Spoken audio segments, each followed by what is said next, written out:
झारखंड में इस वक्त कपकपाती ठंड पड़ रही है, लेकिन इस ठंड के बीच झारखंड की राजनीति की पारा बिल्कुल गर्म हो चुकी है।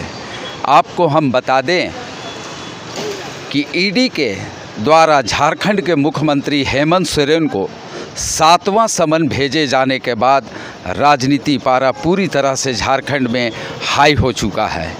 अब तरह तरह के कयास लगाए जा रहे हैं, तरह तरह के राजनीति विशेषज्ञ अपनी राय दे रहे हैं। और इसी बीच आपने देखा कि 31 दिसंबर को झारखंड मुक्ति मोर्चा के नेता और गांडे के विधायक सरफराज अहमद अचानक इस्तीफ़ा दे देते हैं।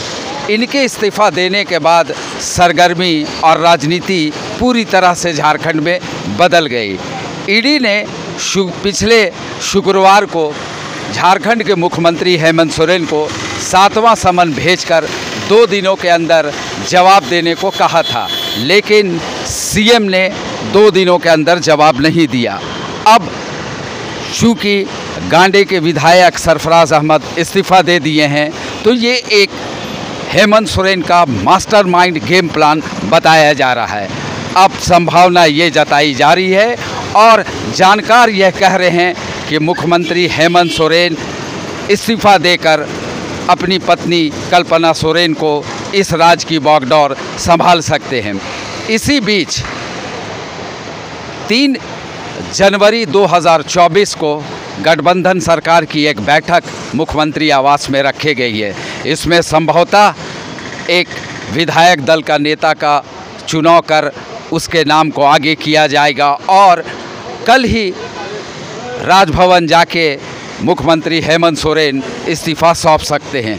अब आगे क्या होगा, ये तरह तरह की कयासें लगाई जा रही है, लेकिन ये तो तय है कि झारखंड में नया मुख्यमंत्री बनना तय है और उस मुख्यमंत्री का नाम एक तरह से फाइनल भी हो चुका है और वो है झारखंड की मुख्यमंत्री हेमंत सोरेन की पत्नी कल्पना सोरेन। लगभग उनके नाम पे फाइनल हो चुका है। अब कल जो गठबंधन सरकार के नेताओं की जो बैठक है उसमें उनके नाम को आगे रख के हरी झंडी ले लिया जाएगा।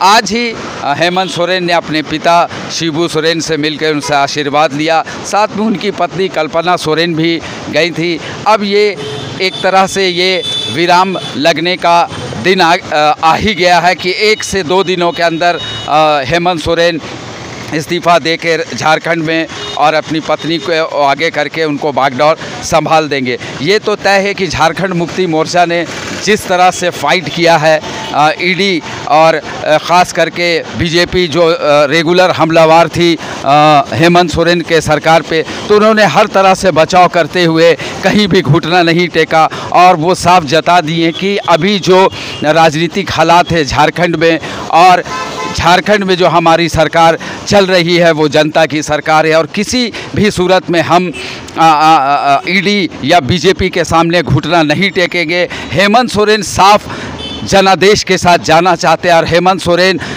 बीच बीच में आप देखते होंगे कि मीडिया के सामने भी आके कहें कि हम कोई भगोड़े नहीं हैं, हम यहाँ से भाग नहीं रहे हैं, हम हर चीज़ का जवाब पहले भी ईडी को दे चुके हैं, लेकिन ईडी बार बार परेशान कर रही है। ऐसे में राजनीति तो पूरी तरह से गर्म हो चुकी है झारखंड की। अब ये देखा जा सकता है कि आज और कल बहुत इम्पॉर्टेंट डे है झारखंड के लिए इस राजनीतिक उठापटक के बीच में, लेकिन हेमंत सोरेन ने जिस तरह से मास्टर स्ट्रोक का प्लान खेला है उसमें सभी विपक्षी को वो चारों खाने चित कर चुके हैं। आज ही हेमंत सोरेन महाधिवक्ता राजीव रंजन से भी मुलाकात किए अपने मुख्यमंत्री आवास में और उनसे कानूनी जानकारी हासिल की है कि आगे हम लोग क्या सकते हैं। इसी बीच ईडी कार्यालय में आज ही मुख्यमंत्री आवास के कर्मी एक लेटर लेके पहुंचे हैं बंद लिफाफे में। अब इस लेटर के अंदर तो क्या है ये कहना बड़ा मुश्किल है, लेकिन ये कयास लगाया जा रहा है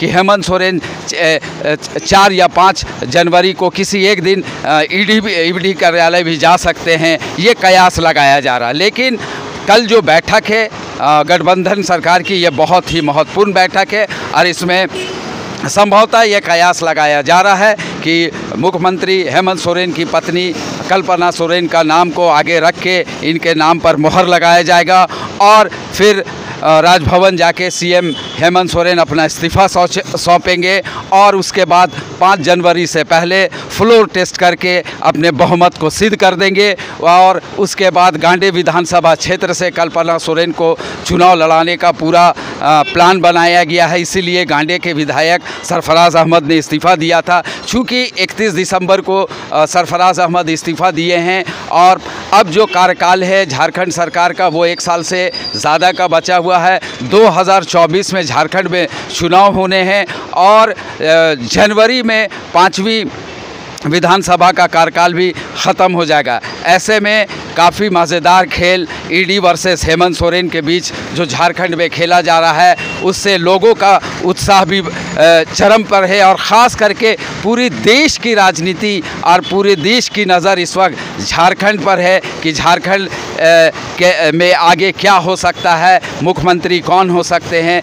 कहा जा सकता है कि ये रोमांचक मुकाबला ईडी और हेमंत सोरेन के बीच खेला जा रहा है। हेमंत सोरेन एक जनमानस नेता है, ज़मीन से जुड़े हुए नेता है, उनकी पार्टी काफ़ी मजबूत है। साथ में कांग्रेस, आरजेडी और तमाम दल भी यहाँ अपना पैड बनाए हुए हैं और हेमंत सोरेन कहीं से भी पीछे हटने वाले नहीं हैं। अभी तक तो ये फाइनल कर चुके हैं कि हम किसी के सामने झुकेंगे नहीं, चाहे वो केंद्र सरकार की मोदी की सरकार हो, बीजेपी की सरकार झारखंड केंद्र में हो या ईडी सीबीआई कोई भी हो, हम उससे पीछे हटने वाले नहीं हैं। मैंडेट से हम लोगों ने सरकार इस झारखंड में बनाया है। अब वो चुनाव में भी जाने की तैयारी का पूरा मूड बना चुके हैं। यानी कल का दिन यानी बुधवार का दिन झारखंड के लिए एक बहुत महत्वपूर्ण दिन है और न्यूज़ बॉक्स भारत आपको पल पल की जानकारी देता रहेगा। न्यूज़ बॉक्स भारत के लिए मैं आसिफ नईम, कैमरामैन शादाब के साथ।